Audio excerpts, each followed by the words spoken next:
We closed on the property about a year and a half ago, in the beginning of the 2018 summer. With cash rent and cattle contracts already established and getting it so late in the year, we were unable to set up the farm to its full potential. Even then, the hunting was great through most of the season, and we couldn't wait to see what we could turn it into. Starting with a blank slate in 2019, we developed a habitat plan to maximize the amount of deer the property could hold while keeping in mind access so we could effectively hunt it. Though it was a tough planting season, we pieced together enough equipment to plant most of the tillable.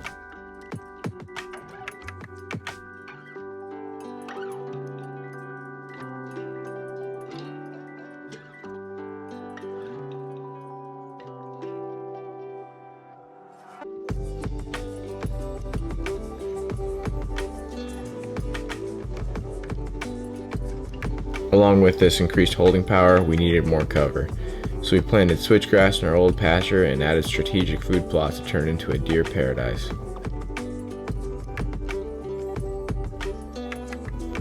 After some velvet filming and trail camera pictures in the summer, we couldn't have been more excited for the 2019 season to roll in.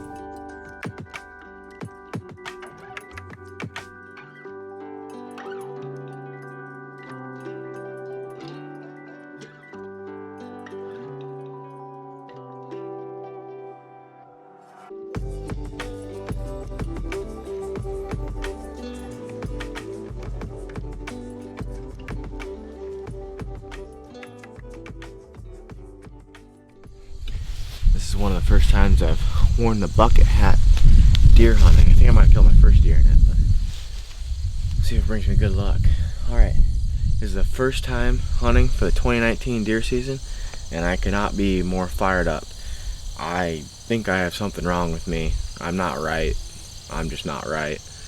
The first day that I go hunting every single season, every single year, every species, I'm just like giddy. I'm like worse than a kid the night before Christmas. It's insane. And like I can't even think straight. But really excited, obviously. And it's October 4th. Cold front's moving in, super high pressure. DeerCast says it's great.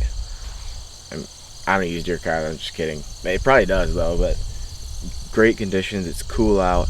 Last night was super cool, really big cool front after some rainy days. And they're really moving here on the property. We have the CuddyLink cell cams, the cell cam system, and so it all sends into the home cam and to our phones. And so the cameras have been exceptionally slow for the past 2 or 3 weeks. And it's actually kind of getting nervous because we've had some EHD coming around in the area, much like pretty much all across southern Iowa. And there's been some reports close to the farm of deer being found. We haven't personally, but we also haven't been down here for 5 or 6 weeks, so we don't even know, and that's kind of the worst time of it. And kind of starting to wonder if these bucks are dying or if all our deer are dead. And luckily that cold snap yesterday, we had one of our shooters and just a whole bunch of deer movement in general. The cams really picked up, and every now and then we'll have a day like that. So I think it's going to be a good season and a good hunt tonight, continuing on with that cool front. And I'm not trying to put too much stock into the trail camera pictures. I don't think it can predict everything. I mean, the deer can walk right behind them and you never get a picture of them. But when you're sitting in class, and you're looking at your phone all the time, checking them, you're like, man, where are all the deer? But they're still here, I'm sure of it. We have several different shooters that I'm sure will outline throughout the season. This weekend, I'll probably be hunting some public land in the mornings, and then be out here on the farm in the evenings. So we're here now. And my plan is to go to this kind of a smaller food plot down in the bottom next to some really great bedding, probably our best bedding on the farm down there. And it's basically radish and establishing clover field. So it's planting a clover and brassica mix from Whitetail Institute. It'll come back and clover really nice next year, but right now it's going to be mostly brassicas. The clovers are probably not going to be too much of an attractant this fall quite yet, and they'll come back strong next year. But heading down to the brassica field, and that we have a really big 9-pointer that's been coming out to that one. He's come out a couple times during daylight, and most recently last night in the cool front he came out and he worked the scrape right next to the camera, and within range of the blind that I'll be going to. but it's getting pretty late on me. I skipped class to come down here this weekend a little bit early and be able to hunt tonight and tomorrow night rather than just get one evening sit-in. So I really need to get going. I was going to do more of an observation sit, but I'm actually going to get not aggressive, but I'm going to go into a really good spot and I'm going in for the kill.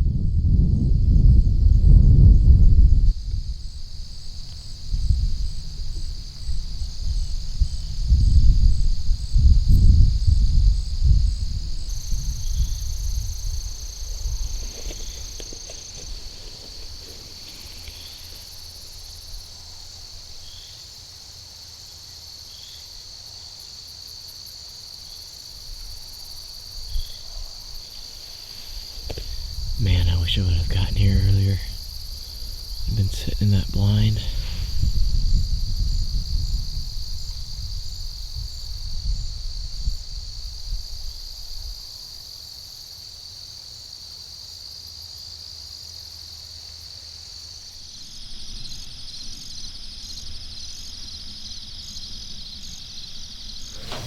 What a rodeo, trying to get in here. I finally made it in the blind somehow. Access is pretty good, so I came down the hill and I could see deer feeding around in the field, and there were several decent bucks that I got my eyes on really well. And there's one that I just kept seeing the tips of his antlers, and he looked big. So it'll be interesting to see if there's any pictures of what was in here, but I almost turned around and because I didn't want to spook them, but I was like, well, they're there. I gotta try to make a play on them, and the access is pretty killer, so I thought I could get away with it. I actually don't think I spooked deer.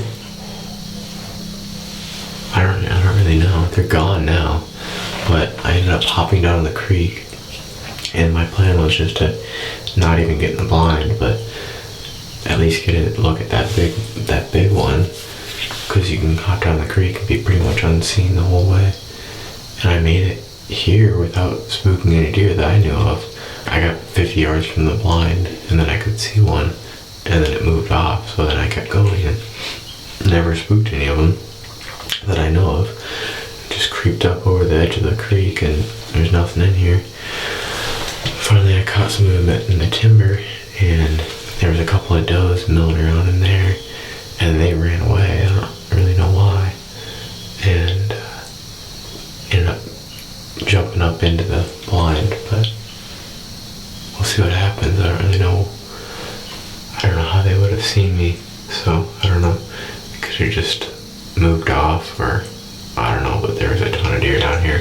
I bet there was 15 deer around this field.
shaking bad. I just shot a really nice buck. You gotta be kidding me. We've gotten trail camera pictures of that deer all summer. And he's kind of been, haven't gotten pictures of him, maybe one set of pictures of him in all of September. And it's been an absolute rodeo of a night. But amazing deer movement tonight.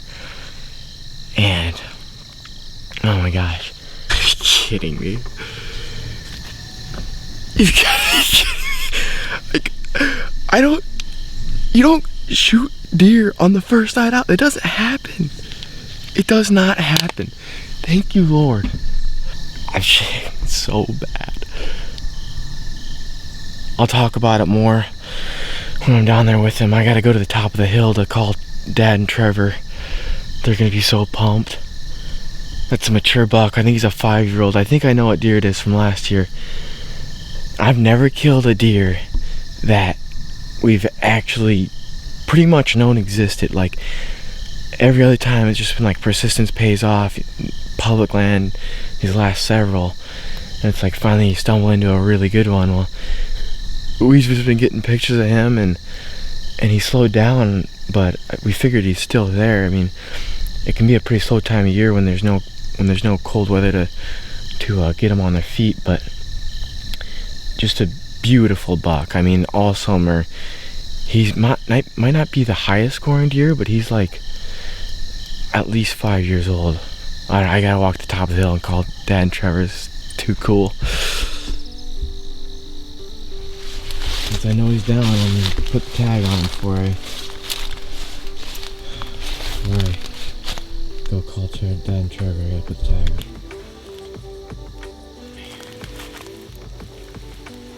What a stud. Can't not believe this.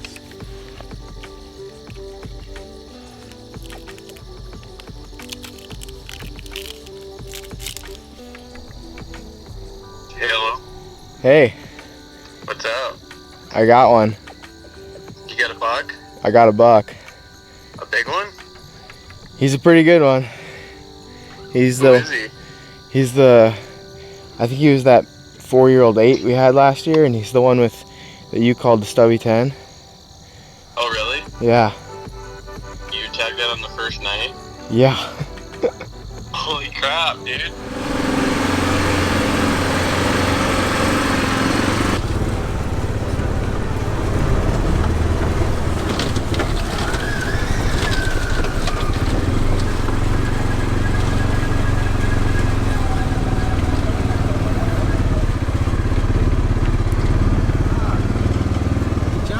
Thanks.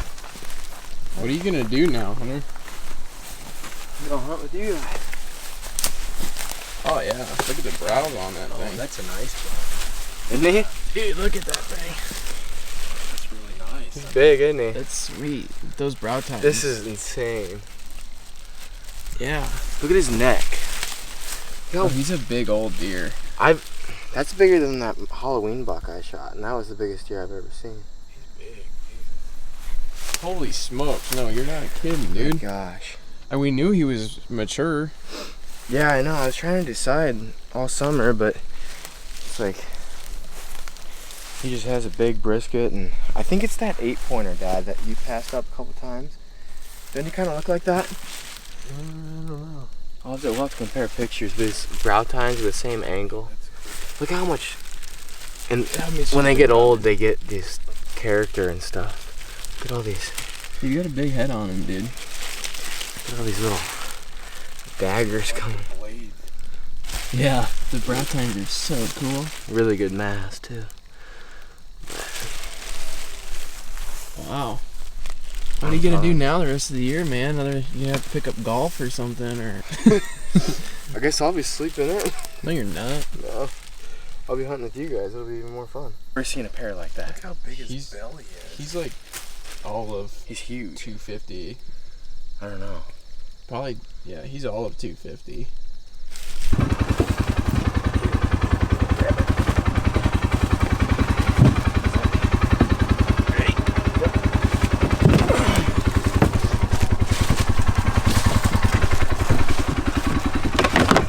follow you.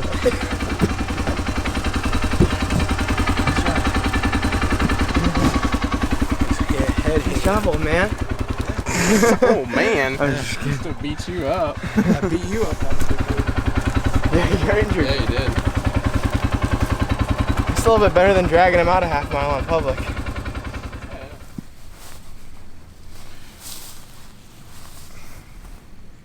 We good? Yeah, we're good. Well, guys, we got him back out today. It's the next morning. Wanted to wrap up the hunt, talk about the deer and then the strategy that went into it a little bit. Wanted to get the good camera out and take some good pictures and do it in the daylight so we could see him better, appreciate him for what he is. And basically, an overview of the hunt. I took off school. Well, I skipped class. It was definitely worth it. Just really good conditions. So we had a buck show up in daylight on the Kite-A-Link cell cams in that food plot I ended up going to, and the conditions were going to be even better tonight, so I just figured I have to go. I'll be hating myself if I'm sitting in class. And I ended up getting down at the farm at 4, so a little bit later. I wanted to be set up by 4, but by the time I got down there it was a little bit late. I knew it was going to be early movement, so I was debating on whether I should go to the blind that I ended up going to and killing him at, or this box blind in a bigger bean field tucked up next to an alfalfa strip. And you could see more, scout a little bit more at the same time as hunt, and I think there's also a chance I could have gotten one there. But with those recent pictures, I just couldn't pass up that day walker, elusive creature, mature buck walking in the daylight early October. Like one of the top hit list bucks we have. Yeah, so the one that showed up we call him the Big 9. It's a pretty unique name. And he's a stud. He might be a little bit bigger than this one, but we think they're both 5.5-year-olds. And there was only maybe 3 mature bucks that are consistent on our farm that we're really targeting, and this guy was one of them. So I couldn't be more happy to put my tag on him. But yeah, that big 9-pointer showed up, and he worked a scrape out in front of the camera in that field. And I mean, that's probably one of the only daylight pictures we've gotten of a mature buck since August. Yeah, I mean, just very few since early September. So I just couldn't pass it up and decided to go down in there. It was a decent wind, and I was going to be in that box blind, so I figured it was all right. But I got there and I came over the hill, and you can see from the top of the hill where our bean field is over there, you can see down into the field, and I could see 2 or 3 decent bucks, some spikes and stuff, and then one really good one in the plot already at like 4:30. And I was like, crap, and I almost turned around and went to that other box blind. I was like, I don't want to blow everything out the first set, but I saw there was a good one there, and I was like, I don't even know, it could be a shooter. I was seeing like big tine flashes through the brush, and I don't know if I got it on video, but there were deer across the creek too. But I was finally like, I can't just leave these deer. The access to that blind is killer. Thankfully, I think that's the only reason I was able to go down in there and get this buck, is I was so confident in the access, and that I could do it with either without spooking deer at all, or spook them really light or as little as possible. So I decided to go for it. Hopped down the creek, waded in the creek with short boots. I didn't have my rubber boots, and found a spot of quicksand, soaked them, and then kept going. About 50 yards from the blind, I could see this little buck, and he hadn't spooked anything yet. He fed off, so at that point still hadn't spooked anything, and I was like surprised as all get out, because usually it doesn't work out like that. And my plan was just to hop over the bank of the creek and then be able to hunt from there. I didn't think I would be able to get in the actual blind. Well, I pop up and there's nothing there, so I don't know if they spooked themselves or if they just moved off, like coincidence, act of God, I don't know. But I decided to get up in the blind when nothing was there after I looked around, and there ended up being one fawn that I didn't see back in a corner, and she kind of spooked, and then I could see deer legs kind of trotting around in the woods, but I didn't know if I spooked them or what. So now I was in the blind, and of course I'm jumping to conclusions, and I honestly didn't think I was going to see another deer. I don't know, maybe I'm a pessimist, I don't know.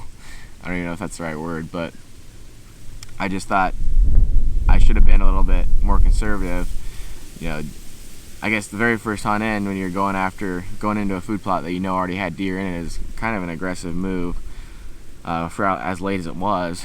And get in there, ended up having pretty good deer movement after that. I saw a few more does, a really nice 3-year-old, and then at the very end, this other, I think a 3-year-old and a 2-year-old, they were coming in, and as they were coming in, I could hear bucks fighting, and I was getting pumped because it was like sparring. It wasn't like an aggressive fighting match, but you could tell it wasn't like 2 spikes or basket racks fighting. It was this guy, and then we have another 10-pointer that we have a bunch of pictures of, probably 1,000 pictures of him.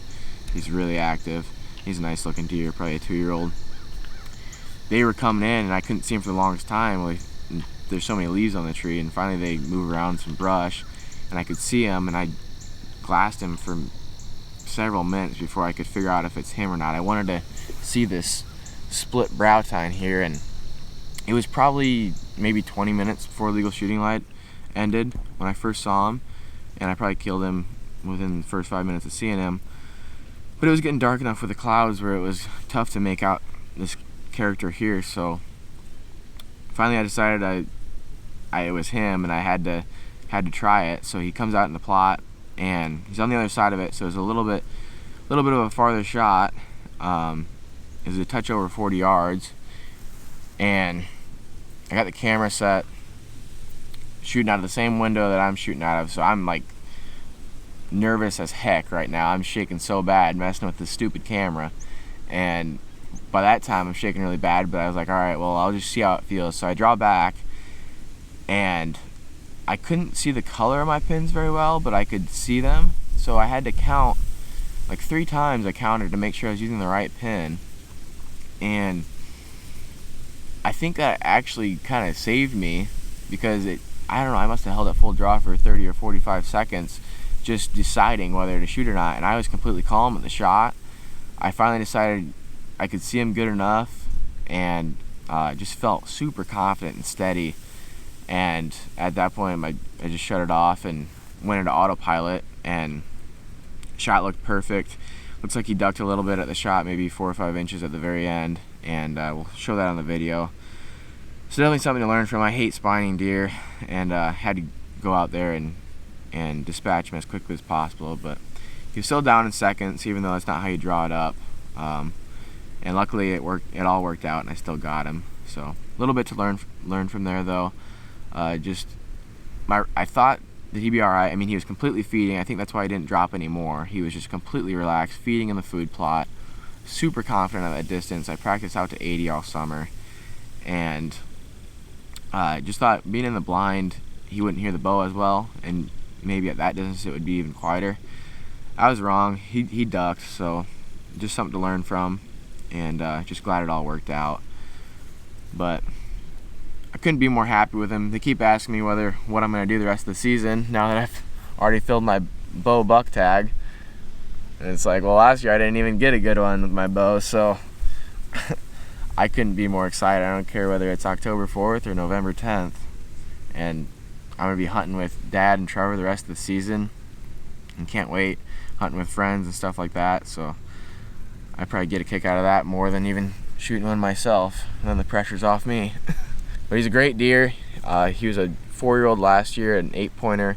I'm about 99% sure it's him. He's got the same brow tines, the same angle and size of brow tines, and then he just added these couple points here.